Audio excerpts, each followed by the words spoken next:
Un très bon après-midi à vous tous qui suivez la télévision rwandaise. C'est toujours un plaisir de vous retrouver pour cette nouvelle édition d'aujourd'hui, ce mercredi. Une réunion consultative a été organisée ce mercredi au Parlement portant sur la nature de l'idéologie du génocide dans la région, ses conséquences et les stratégies pour la combattre. L'invitation des parlementaires, certaines personnalités ont éclairé les élus du peuple sur ce phénomène qui prend de l'ampleur dans la région. Le récit de Patrick Nilidandi.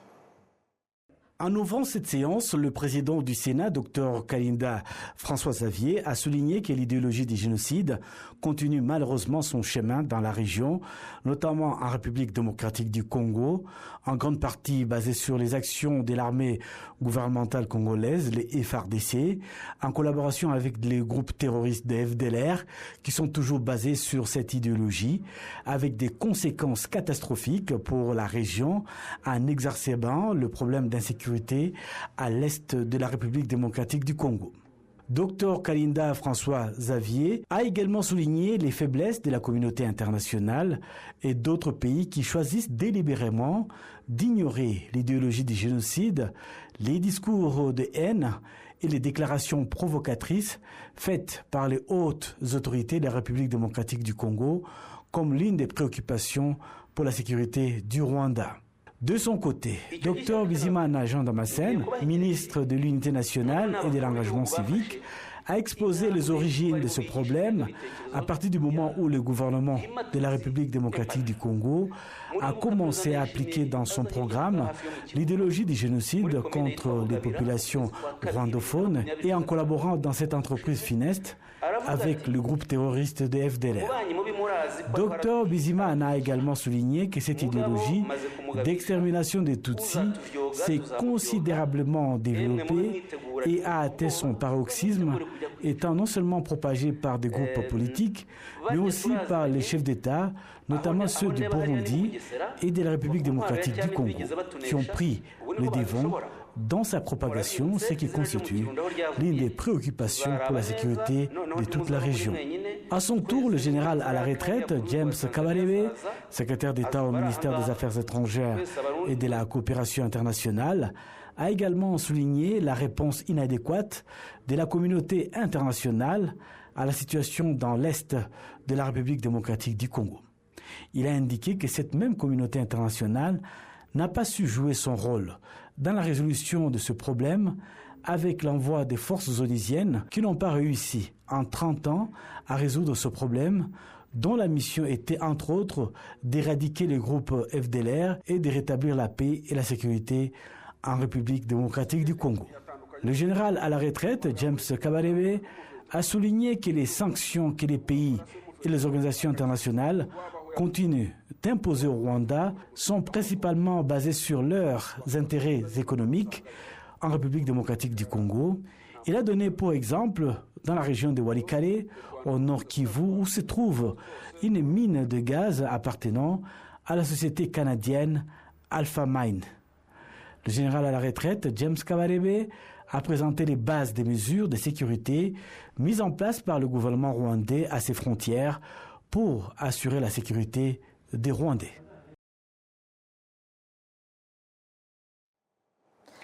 Les députés membres de la commission de la gouvernance et de l'égalité, mais avant de vous parler de cela, nous allons d'abord parler de ce qui se passe en Centrafrique. Là maintenant, nous allons parler avec Jean Damascène Manishimwe pour les détails.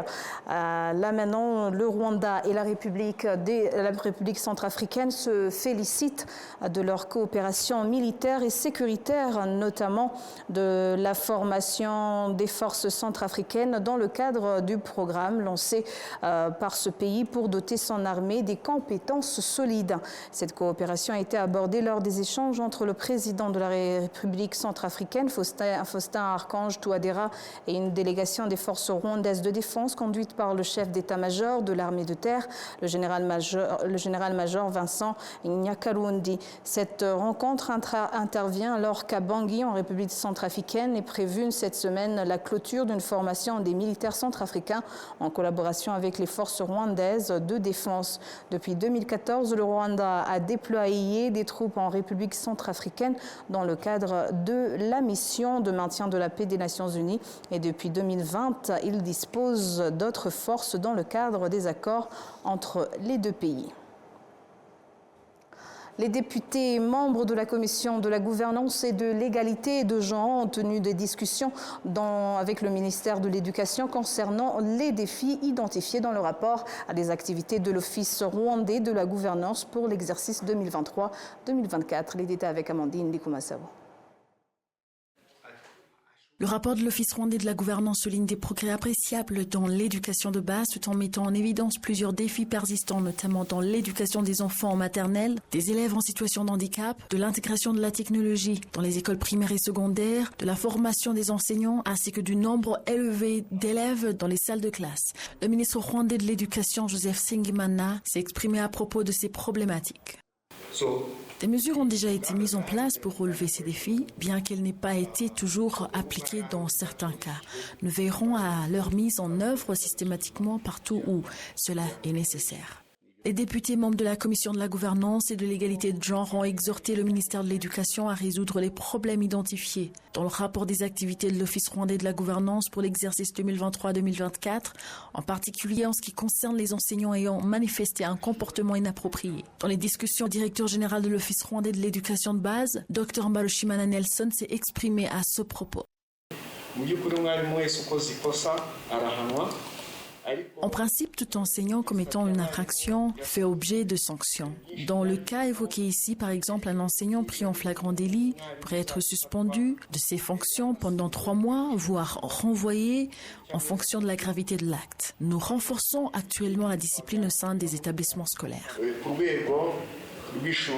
Parmi les autres problèmes identifiés, on note le vol dans les établissements scolaires, notamment du matériel lié à la technologie, mais des mesures ont été prises pour y remédier. Les spécialistes en cancérologie confirment que le cancer du sein est la principale cause de mortalité chez les femmes. Cependant, il s'agit de l'un des cancers les plus faciles et les moins coûteux à diagnostiquer et à traiter, avec 80% de chances de guérison s'il est traité tôt. Patrick Militanti. 77% des femmes africaines atteintes d'un cancer de sein sont diagnostiquées trop tard. 17% des femmes diagnostiquées ne reçoivent pas les traitements dont elles ont besoin au cours de la première année. Les écarts d'accès varient selon les régions. Seuls 50% de femmes diagnostiquées d'un cancer du sein en Afrique survivront 5 ans contre 90% dans les pays à revenus élevés. Il y a 8 ans, Lezi Lichtole du Zimbabwe a reçu un diagnostic du cancer. D'abord, ayant que sa vie était terminée, sa famille et ses amis ont joué un rôle important pour lui redonner confiance et continuer à se battre. For me, basically, it was scary. Pour moi, c'était effrayant. Quand j'ai appris que j'étais malade, je pensais que j'allais mourir. Et j'étais inquiète parce que j'étais mère de 2 enfants. Et j'ai pensé que je ne verrais plus mes enfants grandir. Mais maintenant, cela fait 8 ans et je suis toujours aussi forte. Et je continue d'avancer. J'encourage donc les femmes qui en sont atteintes ou les hommes qui en ont en leur disant qu'il y a de l'espoir. C'est le témoignage qu'elle partage avec Karen Nakawala Chikoloa de Zambie, qui a également survécu à un cancer du sein.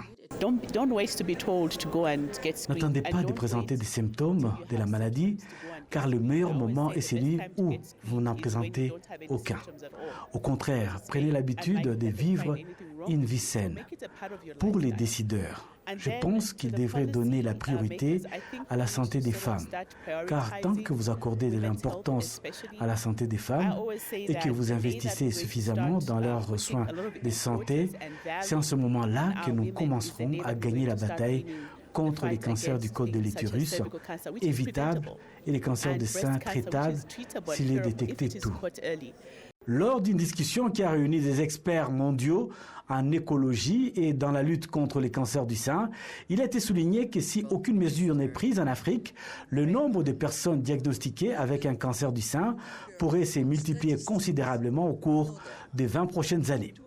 Soraya Melali, présidente de l'association qui lutte contre les cancers du sein en Afrique, a déclaré que la coopération dans les campagnes de sensibilisation et le soutien médical serait essentiel pour sauver de nombreuses vies qui étaient autrefois perdues à cause de la maladie. Nous croyons que grâce à la collaboration et à l'échange de connaissances, le changement est essentiel. La collaboration n'est plus une option, c'est la seule voie à suivre. Votre excellent leadership au Rwanda dans le secteur de la santé, en particulier dans le traitement du cancer du col de l'utérus, nous a montré que votre dévouement à la santé des femmes, en particulier dans la prévention du cancer, est un signe que le changement vient du refus d'abandonner les problèmes. Le rôle du Conseil exécutif national pour les soins de santé des femmes a contribué à rationaliser les programmes de soins contre les cancers, démontrant que le succès vient de l'adoption et de la mise en œuvre des stratégies solides. L'Organisation mondiale de la santé, OMS en sigle, a mis en place une initiative mondiale contre les cancers du sein en 2021 avec des objectifs de détection précoce, de diagnostic rapide et d'amélioration des résultats des traitements que les pays doivent atteindre d'ici à 2040. Le Dr Sabin Nsanzimana, ministre de la Santé du Rwanda, a déclaré que le cancer du sein est l'un des plus faciles à diagnostiquer et à traiter avec 80% de chances de guérison. Breast cancer is probably one of the cheapest. Le cancer du sein est l'un des cancers les plus faciles à diagnostiquer et à traiter lorsqu'il est détecté tôt. Vous le feriez vous-même plus souvent que d'autres cancers. Pour le cancer de la prostate, l'auto-examen n'est pas recommandé. Le cancer du col de l'utérus n'est pas recommandé et d'autres. Mais pour le cancer du sein, vous savez comment cela s'est fait. Et votre partenaire peut vous aider à le faire. De plus, si le diagnostic est posé à un stade précoce, les chances de guérison sont de 80%, que ce soit par chirurgie ou par d'autres formes de traitement. En Afrique, le cancer du sein représente 12% de tous les décès liés au cancer et 77% des 198 553 femmes diagnostiquées reçoivent un traitement trop tard, tandis que 17% n'y reçoivent pas le traitement nécessaire. Le cancer des seins est la principale cause de décès liés au cancer chez les femmes dans le monde. En 2022, on a recensé 2,3 millions de nouveaux cas et plus de 666 000 décès dans le monde. Dans les pays d'Afrique subsaharienne, dont le Rwanda, 146 134 des femmes ont été diagnostiquées pour la première fois et 71 662 décès déclarés. L'Université du Rwanda et ses différents partenaires ont lancé une formation sur la recherche en matière d'essais cliniques liés à la production de médicaments et de vaccins en Afrique. Cette formation destinée aux médecins et au personnel de santé vise à combler les lacunes identifiées par une étude menée par le Centre biomédical du Rwanda, RBC, qui a révélé un manque de personnel suffisamment qualifié pour aider les pays et la région à lancer des industries pharmaceutiques de médicaments et de vaccins. Les détails avec Kassim Youssouf. Les participants à cette formation qui durera 2 semaines s'attendent à ce qu'ils puissent acquérir des connaissances qu'ils pourront ensuite partager avec d'autres et contribuer ainsi à combler le manque de compétences dans les secteurs de la santé où ils travaillent. Il y a une particularité du fait que nous sommes formés pour que nous puissions aussi former d'autres personnes et particulièrement dans mon domaine qui consiste à mener des recherches. Ça nous aide à percevoir la qualité de ce que nous faisons et les données dont nous disposons aujourd'hui pour que dans le programme d'autosuffisance, nous puissions aussi avoir des études qui proviennent de notre pays. Le Centre biomédical du Rwanda, RBC, a mené une étude qui a révélé que les professionnels de santé au Rwanda ne possèdent pas assez de connaissances pour aider le pays et la région à lancer des industries pharmaceutiques, de médicaments et de vaccins.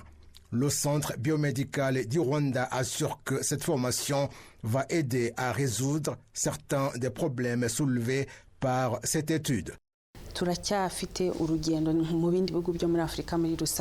Nous avons encore du chemin à parcourir dans les autres pays en Afrique en général. Ils se construisent encore afin d'atteindre le niveau permettant de convaincre les investisseurs d'amener leurs produits ou leurs œuvres pour les tester ici. C'est cela la lacune qui existait dans le cadre de personnes qui ont ces capacités. Le recteur de l'Université du Rwanda, Dr Muganga Kayihura Didas, souligne que les sujets qui sont abordés dans cette formation sont essentiels parce qu'ils sont complémentaires avec les objectifs de l'université. Cela correspond exactement parce qu'il y a l'enseignement, c'est-à-dire dispenser des connaissances, parce que nous avons besoin de spécialistes dans le domaine de la recherche pharmaceutique et tout ce qui est en relation avec, mais nous avons aussi besoin de faire des recherches de qualité dans ce domaine pour qu'elles soient approuvées au niveau mondial, c'est-à-dire arriver au niveau où les médicaments qui seront manufacturés dans notre pays soient de bonne qualité, non seulement pour le marché local, mais également international.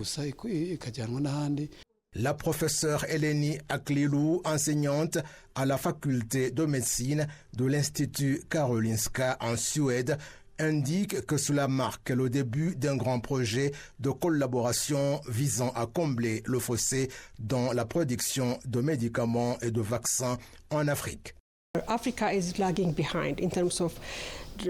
L'Afrique a pris du retard en matière de développement de médicaments et de vaccins. Cette formation fait partie de ce qui aidera à résoudre ce problème. Nous avons commencé, mais nous continuerons pendant les 4 prochaines années en collaboration avec l'Union européenne. Nous avons déjà collaboré avec l'Université du Rwanda pour former des formateurs, ce qui signifie dispenser un enseignement aux étudiants afin qu'ils obtiennent des qualifications supérieures et par conséquent améliorer leurs compétences. Cette formation est organisée par l'Université du Rwanda en collaboration avec l'Institut Karolinska en Suède, le Centre biomédical du Rwanda RBC, l'Office rwandais des produits alimentaires et pharmaceutiques et le CDT Africa d'Éthiopie. Elle devrait également aider le Rwanda dans sa démarche pour devenir un pôle médical régional et continental en Afrique. Les rescapés du génocide perpétré contre les Tutsis dans le secteur de Nyakabanda, c'est à Kigali, indiquent que l'extradition d'Ahmed Napoléon Mbonyunyisa vers le Rwanda constitue une étape importante vers la justice, car il avait fui la justice après avoir été condamné par la juridiction participative Gacaca pour son rôle dans le génocide. Les rescapés du génocide indiquent que Mbonyunyisa Ahmed Napoléon avait érigé une barrière à quelques mètres de l'actuel Baoba en qualité de responsable de la milice Interahamwe de Nyakabanda. En 2007, la juridiction populaire Gacaca de Nyakabanda l'a reconnu coupable d'avoir participé au génocide. Cependant, le jour du verdict, il a fui. Toujours en parlant de cet État, ce mardi de cette semaine, Ahmed Napoléon Mbonyunyisa, il avait été remis au Rwanda après avoir été expulsé des États-Unis où il a purgé une peine de 15 ans de prison pour un crime de viol qu'il avait commis aux États-Unis. Et c'est sur ces images que nous clôturons cette grande édition. Au nom de toute l'équipe qui a contribué à sa réalisation, je vous remercie. Bonne poursuite des programmes de la télévision rwandaise. Et d'ici là, portez-vous bien.